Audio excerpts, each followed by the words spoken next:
Bible in a Minute, Genesis 46, a special Casual Wednesday edition.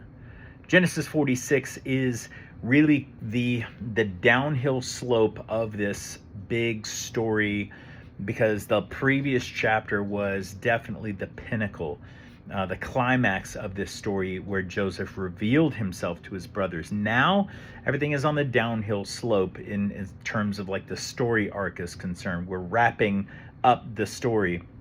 And so in Genesis 46, God reveals himself to or in a vision, speaks to Jacob, and calls his name twice. And anytime something appears twice, you should take notice of it. Obviously 3 times, it's like, hey, this is screaming at you.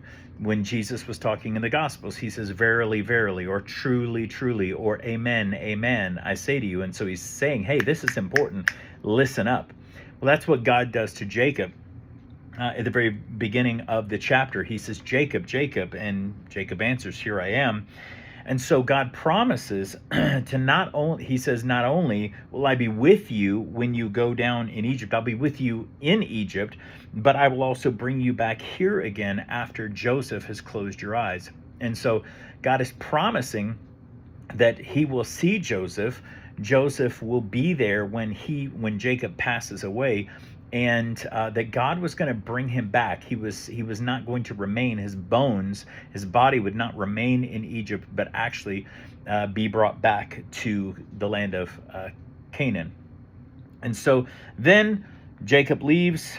He left Beersheba, and the whole tribe, everybody is leaving, and they're going down to Egypt. And then there's a genealogy where it names the sons, the grandsons, and their offspring and stuff like this.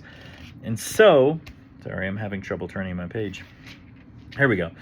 So there's really not much that happens until you get to the end of chapter 46, because as they start arriving in Egypt, Jacob sends Judah ahead to meet with Joseph and guide them to Goshen, so that they end up at the right place.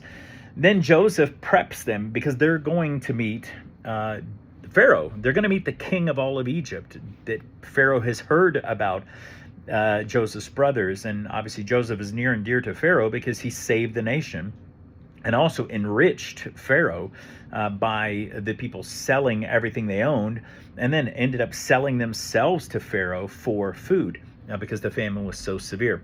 And so at the end, Joseph tells his family, hey, look, shepherds are abhorrent to Egyptians. They hate shepherds. So you're going to tell them you're shepherds. They were shepherds, but he's like, make sure you include that, because they will want you to stay as far away from them as possible. And so the whole land of Goshen, this fertile land, will be perfect for you, because they don't want you anywhere near them.